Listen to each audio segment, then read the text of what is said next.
all hot and muggy today. It might be low temperatures, but it's humid outside, already breaking a sweat, and it's not even 11 o'clock in the morning. But the rain is done for the time being. We possibly could get a few more showers this afternoon, but this is a lot of pruning that has to go on right now because the tomatoes just took off and ran away and did their own thing with all of the rain.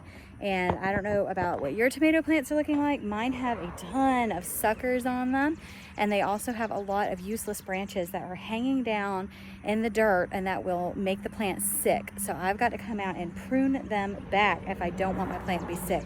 So right now, these plants have not been pruned back yet. And you see how low some of those branches are hanging on there.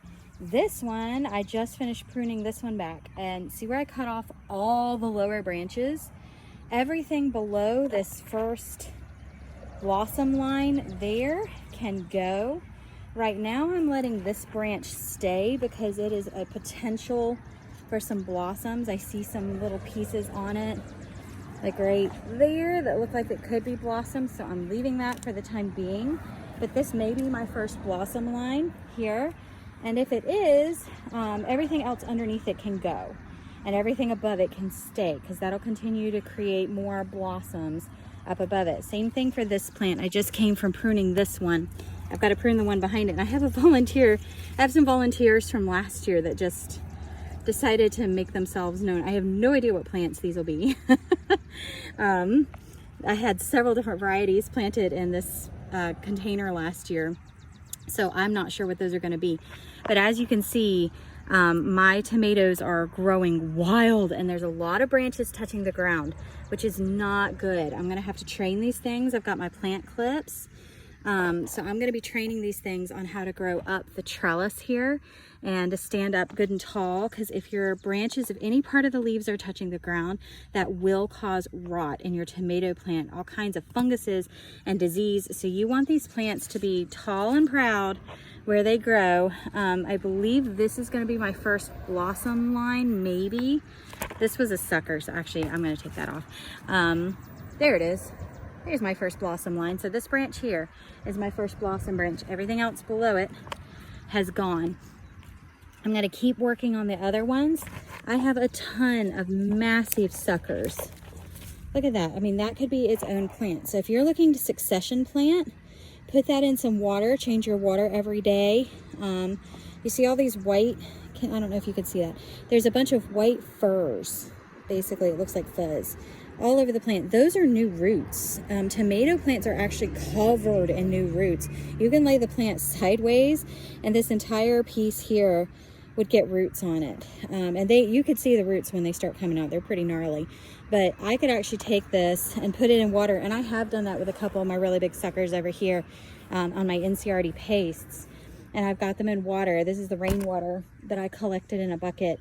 And I'm going to see if I can get some roots on those, and then you can succession plant, meaning that when those are ready to plant, if you have some that are already kind of being spent or that got sick or whatever, you can yank those up and you have whole new big plants to start that came off of your plants. So I'm going to show you, let me come around here. Here's one I have not pruned yet, and you see this one is just going wild with all of these bottom branches coming off and stuff. So I'm going to start with these bottom pieces because I do not need them. I'm going to cut there, pull that out. There's a sucker here. I'm going to cut both the sucker and this branch there and pull them out. Whew, this is a big old sucker. Look at that. That could be its own plant there, but I don't need any more. So I'm going to cut them off, toss them to the side, keep doing that. Wash, rinse, repeat, and find your first line of flowers if you have mature enough tomatoes, and clip everything off. Now this one is not mature enough to have a first line of flowers, but I know that all of these branches, that one there, all of these branches touching the ground, they've got to go because they're going to make my plant sick. I'm going to go ahead and pull that sucker. Oh, there's the flowers. There's my flower line. So I'm also going to cut off this branch here. Bye-bye branch touching the ground. And now this one is pruned how it needs to be. It looks kind of tall and skinny and sad, right? But this is what you want your tomato plants to look like. You don't want bushes. You want tomato plants that are good and strong and have a firm foundation and a firm root system and no susceptibility to funguses, the powders, the root rot, the bud rot, all of that stuff. So if you can keep them pruned up, keep everything off the ground, then you're gonna have a much healthier, stronger, happier tomato plant, and it will focus, okay? So I know I just cut off all these bottom branches and it looks really bad, but this will start focusing on the fruit rather than giving energy to all those bottom branches, rather than giving energy to the suckers. It's gonna give energy to bearing more fruit. So I did this last year and I got so much fruit off of my plants, and I didn't have a bunch of useless bushy leaves and branches to try and poke through to find my fruit. It was all obvious, it was all easy to get to, and so this is what you want to do with them. So I wish you luck with your garden if it has gotten as prolific as mine in the past week. They went from being really small and sad to all of a sudden, hey, everything's popping up. I just planted this bed last week, so I'm waiting to see what's going to happen with it. I planted some peppers, which looks like one of my seeds kind of came up to the top.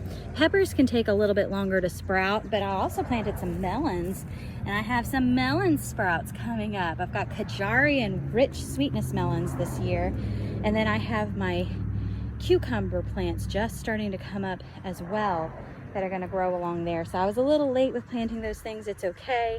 I've got to get to this bed and trim this one back. These are all my Cherokee purples and my watermelon beefsteaks. So I'm going to have to get another panel to put those up and hope for the best. So yeah, I hope your garden is looking pretty. Keep homesteading. Bye, y'all.